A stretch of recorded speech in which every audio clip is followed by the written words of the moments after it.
Hello friends, welcome back to my channel Gyan Sankalp. तो friends, ये मेरा पॉलिटिकल साइंस का 1000 क्वेश्चन सीरीज चल रहा है, जिसका ये पार्ट 7 है। और मैं क्लास स्टार्ट होने से पहले आपको आर्टिकल भी बताती हूँ। अभी तक मैंने आपको नीति निर्देशक तक के आर्टिकल बता दी हूँ। उससे आगे के आर्टिकल आज मैं बताऊँगी, ताकि मैं चाहती हूँ कि धीरे धीरे आपको सारे आर्टिकल्स मैं ये दोहराते जाऊँ, ताकि आपको याद होते जाए, फिर आपको एग्ज़ाम में कोई कन्फ्यूज़न ना हो। सो फ्रेंड्स, अगर आपको मेरा चैनल पसंद आता है तो प्लीज़ मेरे चैनल को सब्सक्राइब करें, मेरे वीडियो को लाइक करें और अपने फ्रेंड में शेयर करें। ठीक है फ्रेंड्स, तो आर्टिकल हम स्टार्ट करते हैं। हम भाग 4, जिसमें नीति निर्देशक तत्व है, और 51 तक नीति निर्देशक तत्व है, और 51 में आपका मौलिक कर्तव्य है। अब मैं भाग 5 में आर्टिकल है जो 52 से 78 है, जो संघ की कार्यपालिका का वर्णन करता है। ठीक है, कहाँ तक आर्टिकल 52 से लेके 78, जो संघ की कार्यपालिका का वर्णन करता है। और ये भारतीय संविधान के कितने भाग में है? भाग 5 में। भारतीय संविधान में कितनी भाग है? टोटल 22 भाग। ठीक है, तो अब ये एक बात और मैं बता दूं, संघ की कार्यपालिका में किसको किसको सम्मिलित किया गया है। तो देखो, संघ की कार्यपालिका में ना राष्ट्रपति, उपराष्ट्रपति, प्रधानमंत्री, मंत्रिपरिषद, महान्यायवादी को शामिल किया गया है। सॉरी। अब मैं आपको आर्टिकल 52 से स्टार्ट करती हूँ। तो देखो, 52 आर्टिकल में है भारत का राष्ट्रपति। ठीक है, कि 52 में दिया गया है कि भारत का एक राष्ट्रपति होगा। ठीक है, भारत का एक राष्ट्रपति होगा। 53 में दिया गया है कि संघ की कार्यपालिका शक्ति, कि संघ की कार्यपालिका किस में निहित होगी? राष्ट्रपति में। किस में दिया गया है? 53 में। 54 में दिया गया है राष्ट्रपति का निर्वाचन। राष्ट्रपति का निर्वाचन किस में दिया गया है? 54 में। 55 में क्या दिया गया है? राष्ट्रपति के निर्वाचन की रीति, मतलब किस तरीके से उनका निर्वाचन होगा। फिर 56 में है राष्ट्रपति की पदावधि। 57 है पुनर्निर्वाचन के लिए पात्रता। 58 है राष्ट्रपति निर्वाचन होने के लिए अर्हताएं। 59 में है राष्ट्रपति के पद के लिए शर्तें। 60 में है राष्ट्रपति द्वारा शपथ प्रतिज्ञा। 61 बहुत ही इंपॉर्टेंट है, महाभियोग। देखो, 61 इंपॉर्टेंट है, 54 इंपॉर्टेंट है, मोस्ट इंपॉर्टेंट। 56 भी बहुत बार एग्जामों में आया है। देखो, 61 है महाभियोग। 62 क्या है? 62 है राष्ट्रपति के पद में रिक्त को भरने के लिए निर्वाचन करने का समय और आकस्मिक रिक्तियों को भरने के लिए निर्वाचित व्यक्तियों की पदावधि। 63 में क्या है? भारत का उपराष्ट्रपति। 64 में क्या है? उपराष्ट्रपति का राज्यसभा का पदेन सभापति। 64 में क्या है? उपराष्ट्रपति जो है वो राज्यसभा का पदेन सभापति होगा। 65 में है राष्ट्रपति के पद में आकस्मिक रिक्तियों के दौरान या उसकी अनुपस्थिति में उपराष्ट्रपति का राष्ट्रपति के रूप में कार्य करना, उसकी कृतियों का निर्वाह करना। 66 में है उपराष्ट्रपति का निर्वाचन। 67 में है उपराष्ट्रपति की पदावधि। 68 में है उपराष्ट्रपति के पद में रिक्त को भरने के लिए निर्वाचन करने का समय और आकस्मिक रिक्ति भरने के लिए निर्वाचित व्यक्तियों का पदावधि। 69 है उपराष्ट्रपति द्वारा शपथ या प्रतिज्ञा।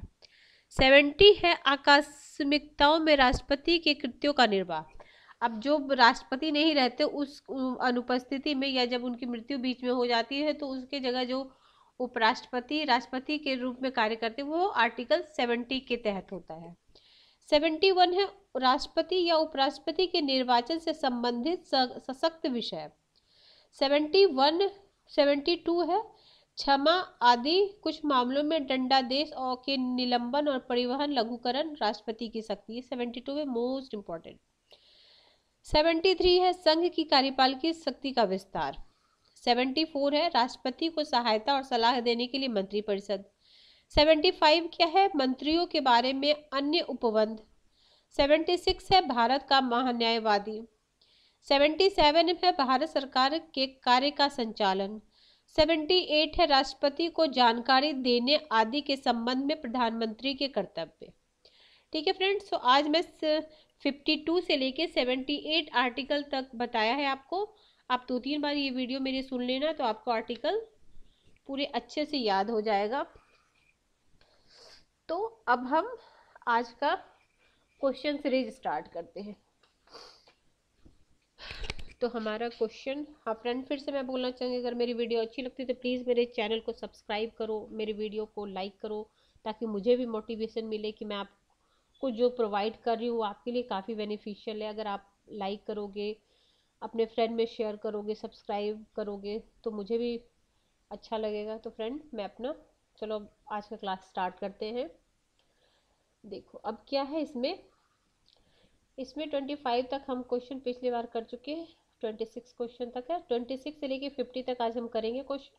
25 क्वेश्चन मैं हर दिन कराती हूँ, सिर्फ 25 क्वेश्चन ही नहीं कराती हूँ, मैं इसको एक्सप्लेन भी करती हूँ, ताकि उससे मतलब उस क्वेश्चन से रिलेटेड और क्या क्वेश्चन बन सकता है वो भी मैं आपको बताती हूँ। ये है क्या है सूची 1 और सूची 2 को। अब इसमें देखो, भारत, यूएसए, यूके, फ्रांस। तो आपको आई थिंक पता होगा यूएसए में न्यायिक पुनर्निरीक्षण है। ठीक है, कानून का शासन कहाँ है? यूके। सी का फर्स्ट मुझे मालूम है, सी का फर्स्ट, तो सी का फर्स्ट तो 2 में है। ठीक है, फिर मुझे यूएस से भी पता है न्यायिक पुनर्निरीक्षण, तो यानी बी में 2। ए का फर्स्ट बी, यूएसए का अच्छा न्यायिक पुनर्निरीक्षण भारत। ठीक है, न्यायालयों के 2 सेट। अच्छा, न्यायालयों के 2 सेट कहाँ पे हैं? 3 का आपको हो जाएगा डी, फ्रांस में है ये न्यायालयों के 2 सेट। यानी ये देखो, 1 मिनट, देखो ए में हो जाएगा आपका न्यायिक पुनर्निरीक्षण, यूएस से हो जाएगा कानूनों की उचित प्रक्रिया, यूके हो जाएगा कानून का शासन, फ्रांस हो जाएगा न्यायालय की 2 सेट। ठीक है, अगला क्वेश्चन है, अरस्तु द्वारा किए गए सरकारों के वर्गीकरण के संबंध में निम्नलिखित में से कौन सा कथन सही नहीं है? ठीक है, कौन सा कथन सही नहीं है? देखो, सरकारों का वर्गीकरण शासन कार्य में शामिल लोगों की संख्या पर आधारित है। ठीक है, इस आधार पर कि क्या शासन आम हित यथार्थ रूप में अथवा अपने हित विकृत रूप में शासन करते हैं, वह सरकार अधिक प्रभावी तथा स्थायी होती है जो दीर्घकालिक हितों में शासन करती है। अगला है, सरकार साझे हितों के वशीभूत होती है तथा संपूर्ण समुदाय के साझे हितों के प्रति असंवेदनशील होती है। तो देखो, यही क्वेश्चन जब आप पढ़ोगे ना तो क्वेश्चन का जो ऑप्शन है बहुत बार वो खुद बोलता है कि मैं आंसर हूँ। देखो, ये असंवेदनशील थोड़ी होगा, देखो तो यही इसका आंसर हो जाएगा। कौन सा सही नहीं पूछा है ना, बाकी सब सही होगा। और उन्होंने कितने संविधान की अध्ययन किया था? 158। लियोनार्ड विंडर आदि विचारकों द्वारा अपनी पुस्तक crisis and success in politics development में उल्लेख किया है। क्या? विंडर, लियोनार्ड विंडर क्या दिए हैं? तो ये सब किए, पहचान का संकट, समेकन का संकट, वैधता का संकट। वैधता का संकट अगर एक वर्ड आएगा तो वो हैबरमास दिए हैं, लेकिन ये सब का उल्लेख किए। देखो, ये आप नोट डाउन कर लो, ये हायर में पूछने वाला क्वेश्चन है, अच्छा क्वेश्चन है। लियोनार्ड विंडर आदि विचारकों द्वारा पुस्तक, क्या कभी इनकी पुस्तक भी पूछ सकता है, crisis and success in political development. तो उन्होंने किसी की पहचान की संकट, समेकन की संकट, वैधता की संकट, संसाधन जुटाने की संकट। यह पुस्तक मूल रूप से 1971 में आई, जिसे लियोनार्ड विंडर और जोसेफ ला पोलम्बरा ने लिखा। इसके पहले अध्याय में राजनीतिक विकास के बारे में बताया गया है। तत्पश्चात इसके अन्य अध्यायों में लियोनार्ड विंडर, लुसियन पाई, जोसेफ ला पोलम्बरा, J.S. कोलमैन इत्यादि विचारकों द्वारा दिए गए राजनीतिक विकास एवं विभिन्न संकेतों का उल्लेख किया गया है। अगला क्वेश्चन है, निम्नलिखित में से कौन से कारक संचार सिद्धांत में लोड कैपेसिटी से संबंधित है? तो तुम्हारा सारा हो जाएगा क्या है? अनुक्रियाशीलता, विश्व विश्वस्ता, पृष्ठभूमि संगति, तोड़ मड़ोड़। ठीक है, अगला क्वेश्चन है निम्नलिखित में से यह किसका कथन है? वो कथन सुनो। शक्ति वह है जिसने लोगों से काम कराया जा सकता है तथा जिसके अभाव में वे काम नहीं। तो ये बोले हैं तुम्हारे रॉबर्ट डहल। संगठन के सिद्धांतों के विकास से निम्नलिखित में कौन संबंधित नहीं है? तो संगठनों के विकास में हेनरी फेयोल, उर्बिक और लूथर गुलिक है, एल डी व्हाइट नहीं है। अगला क्वेश्चन निम्नलिखित में कौन सा 10 वर्षों तक अमेरिकी कॉम्परेटिव एडमिनिस्ट्रेटिव ग्रुप का अध्यक्ष रहा है? रिक्स रहे थे, रिक्स। फिर वैज्ञानिक प्रबंध वन वेस्ट वे का अर्थ क्या होता है? तो कार्य विधियों का मानकीकरण क्या होता है? वैज्ञानिक प्रबंध वन वेस्ट वे।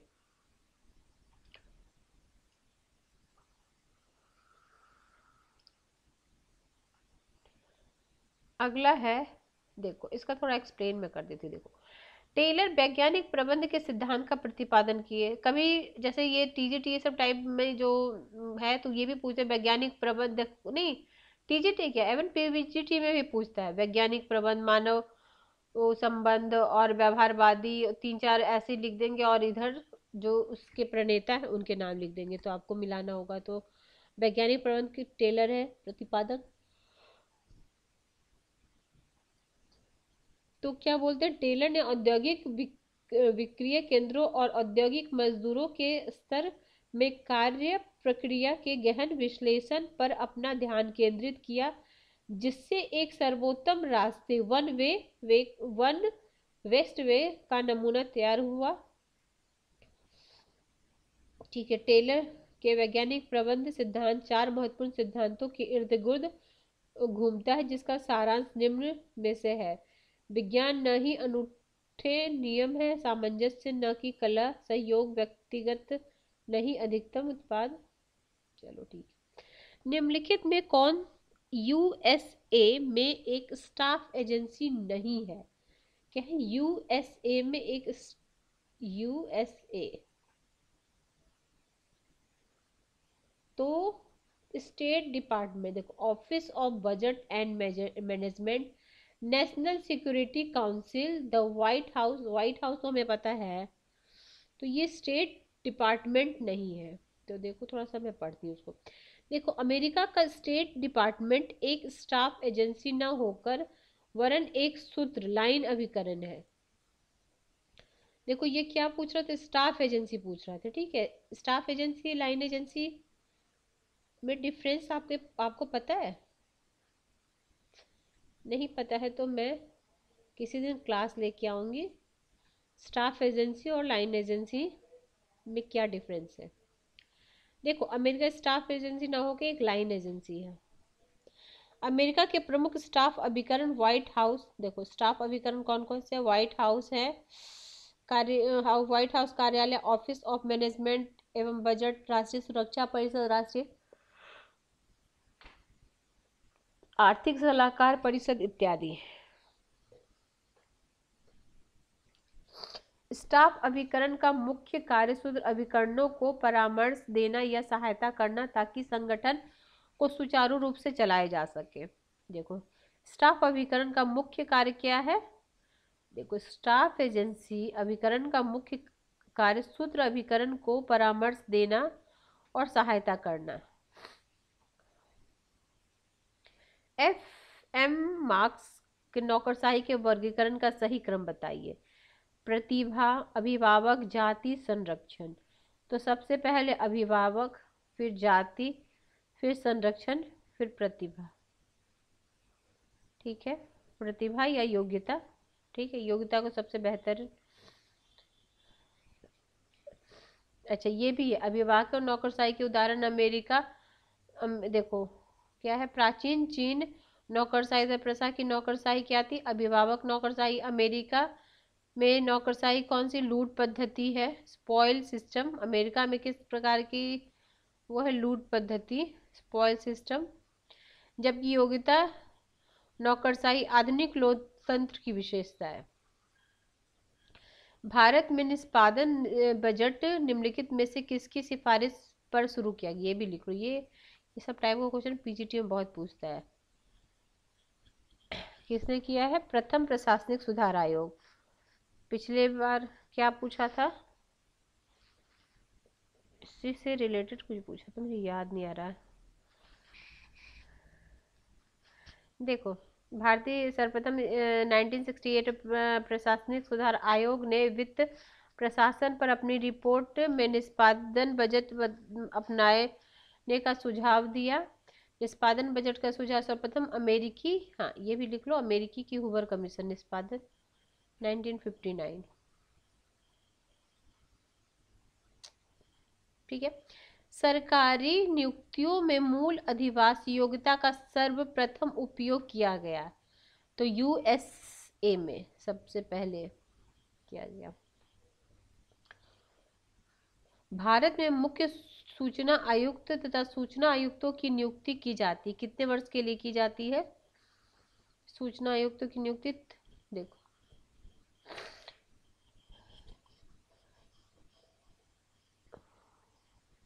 जब इसमें आंसर करें तो 5 वर्ष होते। देखो, सूचना के अधिकार अधिनियम 2005, ये भी लिख लो, सूचना का अधिकार कब हुआ? 2005। मुख्य सूचना आयुक्त और अन्य सूचना आयुक्त का कार्यकाल 5 वर्ष या 65, ये 5 वर्ष या 65 वर्ष, जो पहले आ जाए। मतलब अगर 65 वर्ष का वो पहले ही हो जाता 3 ही साल कार्य करके तो वो भी रिटायर हो जाएगा, नहीं तो 5 साल। ठीक है। अब ये देखो, सूचना के अधिकार संशोधन अधिसूचना के अनुसार अब केंद्र और राज्य स्तर में मुख्य सूचना आयुक्तों एवं अन्य सूचना आयुक्तों का कार्यकाल, वेतन भत्ते का निर्धारण केंद्र सरकार तय करेगी।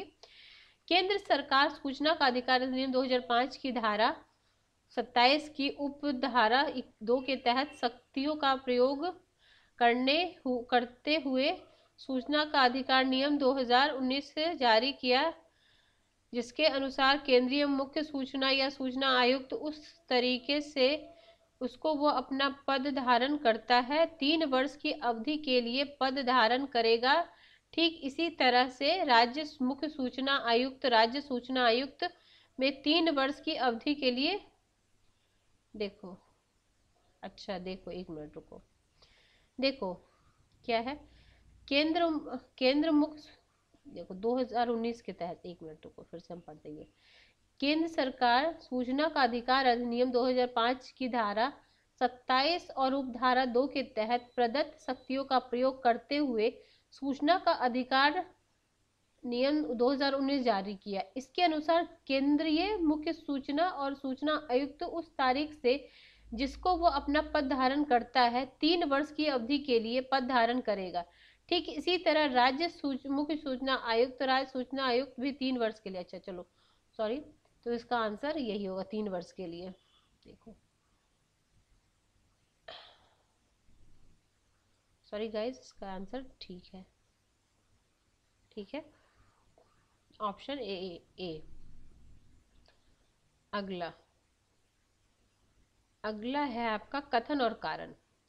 कथन है कमान की एकता के सिद्धांत का व्यवहारिक उपयोग हमेशा व्यवहार्य नहीं।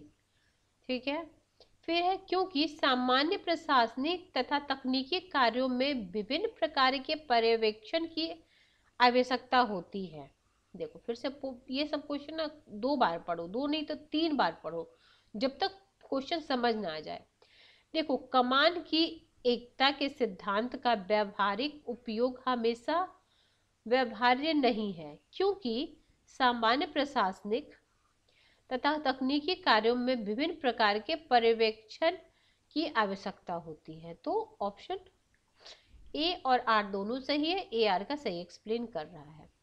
अब है ई प्रशासन का लक्ष्य सरकार एवं नागरिकों के बीच परस्पर अंतःक्रिया को बनाना, क्या बनाना? अब इसमें तो ये ऑप्शन ही देख के तुम सही कर लोगे। देखो पारदर्शी तो होता ही है, ट्रांसपेरेंसी होती है, सुविधाजनक भी होती है, किफायती भी होती है, उसमें कम खर्च लगता है, अधिक दोस्ताना होता है। क्योंकि जब ई गवर्नेंस सब कुछ क्लियर दिखता है तो पहले क्या है, पहले लोग उतना सब कुछ पता नहीं कर पाते क्या सरकार चल रही है, अब ई गवर्नेंस से काफी अच्छा हो गया है।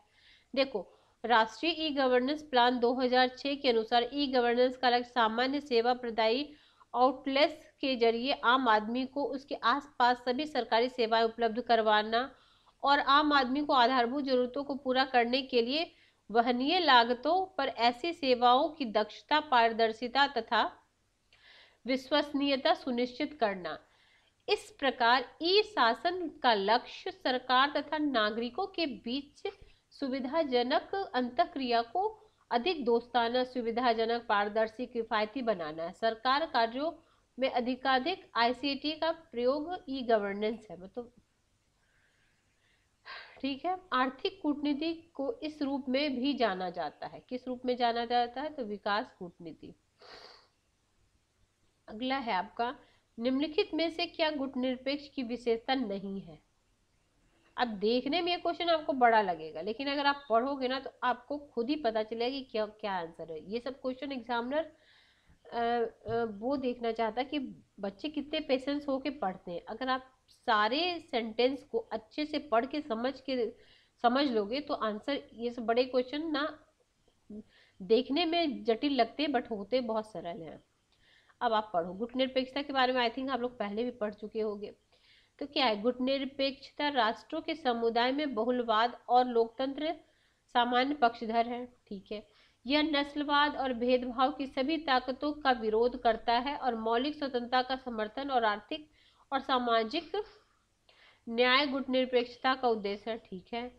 गुटनिरपेक्षता इस धारणा पर आधारित है कि राष्ट्रीय सुरक्षा राष्ट्रों की राष्ट्रीय शक्ति से जुड़ी हुई है। ठीक है। अब देखो गुटनिरपेक्षता इस बात पर विश्वास करता है कि अंतरराष्ट्रीय शांति, राष्ट्रीय आकांक्षाओं को प्राप्त करने और सार्वभौमिक स्वतंत्रता के उपयोग के लिए एक असंबद्ध पूर्वापेक्षा, एक असंबद्ध, संबंध क्यों होगा, असंबद्ध पूर्वापेक्षा, असंबद्ध नहीं होगा, संबंध पूर्वापेक्षा है ना, असंबंध क्यों होगा। देखो जैसे निगेटिव लाइन, जैसे अगर आपको देखो बड़े क्वेश्चन करने का मैं एक और आपको ट्रिक बताती हूँ। अगर आप सेंटेंस पढ़ रहे हो उसमें से सारा कुछ आपको पॉजिटिव पॉजिटिव दिख रहा है, एक निगेटिव दिख रहा है, तो आंसर वही होगा मोस्ट प्रोबेबली। मतलब ऐसा नहीं कर लेकिन ज्यादातर। अगला है, निम्नलिखित में से एक राष्ट्रीय शक्ति के उपयोग की तकनीक नहीं है। राष्ट्रीय शक्ति की, तो देखो कूटनीति तो होता ही है, आर्थिक शासन कला, सैन्य शक्ति का उपयोग, विश्व संगठन में शामिल होना, ये थोड़ी होता है। ये अपनी राष्ट्रीय शक्ति के लिए, ये देखो ये तीनों तुम्हें एक जैसा लग रहा है ना, तो ये हो जाएगा डी। अगला है, ये है पुस्तक और ये है लेखक। अब ये देखो जो आता होगा तो ठीक है, अगर आपको बहुत नया लग रहा है तो उसको लिख लो और एक दो बार देखना, यही सब क्वेश्चन में घूमेगा कभी कभी। मतलब ये किसी एक का नाम होगा किसी और, तो धीरे धीरे करके आपको याद होगा। ये वाला क्वेश्चन थोड़ा अलग भी है, मतलब थिंकर हमें मतलब पता नहीं है हम लोगों को, तो वो सब क्वेश्चन आप लिख लो। देखो आप अभी मेरी क्लास ले रहे हो तो आपको एक पेज में मैक्सिमम कुछ क्वेश्चन जो है मैं लिखने के लिए बोल रही हूँ, जो आपको नहीं पता, जैसे 2-3 बार आप सुन लोगे तो याद हो जाएगा। नहीं, जो जो मुश्किल लग रहा है उसको आप लिख ही लो, मैं बोलूँगी। वैसे लिखते लिखते ना आपके पास अच्छा खासा नोट्स तैयार हो जाएगा और एग्जाम के टाइम में आप उसको रिवीजन कर लेना। अभी 1 से 2 बार मेरी वीडियो सुन लो और 1-2 बार पढ़ लो खुद से। जो जैसे अब मैं क्वेश्चन करा रही हूँ, यही क्वेश्चन 1-2 क्वेश्चन तो रिपीट हो ही रहे हैं, डेफिनेटली हो रहे हैं, जैसे बुक ही में हो रहा है, तो वो मत लिखो आप, जो नया आपको मिल रहा है वो लिखो। मैं इससे, हाँ एक और फ्रेंड, मैं इससे पहले 2023 में जो जून ये दिसंबर में एग्जाम हुआ था यूजीसी नेट, वो भी मेरे चैनल पे प्रैक्टिस सेशन करके 1 2 3 प्रैक्टिस सेशन है ना, उसमें मैंने सॉल्व कराया है। तो आप वो भी वीडियो देख लेना, जो अभी 23 जो दिसंबर 23 का है। अब 2023 जून का भी मैं एक बार प्रैक्टिस सेशन, जैसे ये तो मेरी 1000 श्रृंखला चल ही रही है, ये चलेगी, साथ में मैं उसका भी प्रैक्टिस सेशन एक ही क्लास में, मैराथन क्लास में, वो 100 क्वेश्चन मैं करा दूंगी। किसी दिन संडे को मैं वो करा दूंगी आपको, जून 2023 का। ये भी नेट का ही क्वेश्चन है, ये पहले का है, ये 2015 के क्वेश्चंस हैं। देखो अगर आप नेट का क्वेश्चन कर लेते हो ना पहले वाला और अभी, तो आपका पीजीटी और ये सब क्लियर होना बहुत आसान हो जाएगा। वहीं से क्वेश्चन उठाते हैं। अब ये है, देखो अब मैं एक एक का नाम बोलते जाती हूँ और आप लिख लो। देखो, इंटरनेशनल रिलेशंस थ्योरी, ये कौन बोल लिखे हैं? Martin White. The three traditions, ये the three tradition, the north south divide, ये लिखे हैं आप, क्या है? The north south divide the end the national system. अच्छा ये एक बुक है, रुक जाओ यार, देखो कौन सा है, ये एक बुक है, तो ये लिखे हैं आपको, ये तुम्हारा ये हो जाएगा ए का 4, ए का 4 है, बी का है आप 3, the north south divide and the international system, गेरहाल्ड बेलरम। फिर है ह्यूमन सिक्योरिटी, ये आई थिंक आप लोग को, ये किन की है? टेड वॉक्स सॉकवेनॉन, एक से एक नाम भी रहता भैया, नाम भी बोलने में है। देखो, India and the Europeans, India and the Europeans, ये है आपका, ये आपका ए का फर्स्ट नहीं, देखो डी का फर्स्ट है, एक मिनट में फिर से इरेज करके अच्छे से कर देते, रुक जाओ। देखो डी का फर्स्ट है, डी में है इंडिया एंड द यूरोपियन, गेरहाल्ड वेल्सन का है। ए में क्या है? ए का है आपको 4, ए का 4 है ये मार्टिन वाइट, और बी का थर्ड है, बी का थर्ड है the north south divide, N B Adams, और ह्यूमन सिक्योरिटी का क्या है? सी का आपको सेकेंड है टेड वॉक्स सॉकवेनॉन। चलो नेक्स्ट क्वेश्चन है, निम्नलिखित में से किसे शक्ति का प्रतीक कहते हैं? किसको कहते हैं? परमाणु हथियार। ये तो चलो आप देख के ही समझ जाओगे, कुछ कुछ क्वेश्चन आसान होते हैं, ऐसी बात नहीं है। अब ये है चार्टर, ये कहाँ? यूएनओ के चार्टर के बारे में बताया गया है। तो क्या बताए, इनमें से कौन सा कथन सही है? ठीक है, सही है, सही है। तो इसमें से कौन सा कथन सही है तुम्हारा? ये फर्स्ट, 3 और 4। सेकंड गलत है। सेकंड में क्या है? स्विट्जरलैंड 2003 में संयुक्त राष्ट्र का सदस्य बना। अब आपको कमेंट बॉक्स में ये बताना है कि स्विट्जरलैंड संयुक्त राष्ट्र का सदस्य कब बना। ठीक है, ये आप कमेंट बॉक्स में इसका आंसर मुझे देंगे प्लीज। फिर देखो, चार्टर अनुच्छेद 3 के अनुसार जिन देशों से सैन्य फ्रांसिस सम्मेलन में जून 2045 में भाग लिया, उन्होंने 1 जनवरी 1942 को संयुक्त राष्ट्र घोषणा पत्र पर हस्ताक्षर किए थे, वे संयुक्त राष्ट्र के मूल सदस्य बने। ठीक है, अगला है, आम सभा का सामान्य सत्र सितंबर में आरंभ होता है और आमतौर पर वर्ष के अंत तक जारी रहता है। फिर चौथा है, आर्थिक सामाजिक परिषद सेवानिवृत्ति हो रहे सदस्यों तत्काल पुनः निर्वाचन होने के पात्र भी होते हैं। ये सही है, ये गलत है। ठीक है, अगला क्वेश्चन है 47 क्वेश्चन, किसने कहा शीत युद्ध का अंत आदर्श राज्य और उप उदारवादी पूंजीवाद के विजय का प्रतिनिधित्व करता है? ये बोलते हैं सी फ्रांसिस फुकियामा। ये लिख लो भाई, ये सब पूछ ही देगा किसी न किसी एग्जाम में।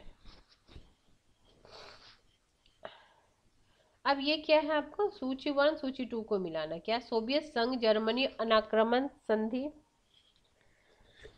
फिर जर्मनी का सोवियत संघ पर आक्रमण, जर्मनी का चेकोस्लोवाकिया पर आक्रमण। ये सब टाइप का क्वेश्चन यूजीसी नेट में आने ही आना, हर बार कोई न मतलब कोई ना कोई से आता ही है। पोलैंड ए पर जर्मनी का आक्रमण, तो देखो इसका आंसर जो ऑप्शन दिया वो सही नहीं है, इसको ड्रॉप किया गया होगा।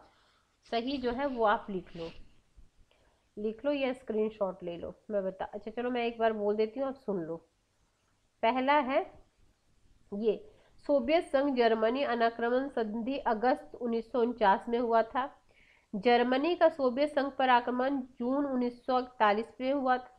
जर्मनी का चेकोस्लोवाकिया पर कब्जा मार्च 1939 में हुआ था। पोलैंड पर जर्मनी का आक्रमण भी, देखो ये मार्च में हुआ था और ये सितंबर में हुआ था, पोलैंड पर जर्मनी का आक्रमण। जर्मनी का चेकोस्लोवाकिया, देखो अब कालक्रम में कभी आ जाएगा सजाने, तो देखो जर्मनी चेकोस्लोवाकिया पे मार्च में किया था, सेम ही ईयर है 1939, और पोलैंड पे किया है सितंबर में 1939 सितंबर। अगला है आपका 49 है क्या, कौन सा कथन सही है। देखो, वांडू सम्मेलन 1955 के आयोजन का सुझाव श्रीलंका ने दिया।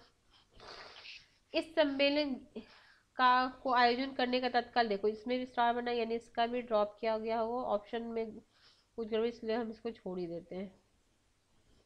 50 क्वेश्चन क्या है, 50 क्वेश्चन है, संयुक्त राष्ट्र संघ के चार्टर का कौन सा अनुच्छेद यह उपबंध कराता है कि संयुक्त राष्ट्र सभी सदस्य यह वचन लेंगे कि सुरक्षा परिषद को उसकी मांग पर और विशेष समझौते के अनुसार अंतर्राष्ट्रीय शांति और सुरक्षा बनाए रखने के उद्देश्य के लिए आवश्यक सशस्त्र सुरक्षा बनाए रखने और उद्देश्य के लिए आवश्यक सशस्त्र बल और आवागमन के अधिकार सहित सहायता और सुविधा उपलब्ध कराएगा। ये आर्टिकल 53, इसके भी आर्टिकल इम्पोर्टेंट है। तो देखो इसमें कितना 19 अध्याय है और 111 आर्टिकल है। ठीक है फ्रेंड्स, तो आज के क्लास में इतना ही क्वेश्चन करना है हमें, नेक्स्ट क्लास में इससे आगे का क्वेश्चन हम करेंगे। अगर आपको मेरी वीडियो पसंद आ रही है, अगर आपको कंटेंट अच्छा लग रहा है, तो प्लीज़ मेरे चैनल को सब्सक्राइब करें, मेरी वीडियो को लाइक करें ताकि मुझे मोटिवेशन मिले, और ज़्यादा से ज़्यादा अपने फ्रेंड में शेयर करें। Till then bye bye, see you in next video.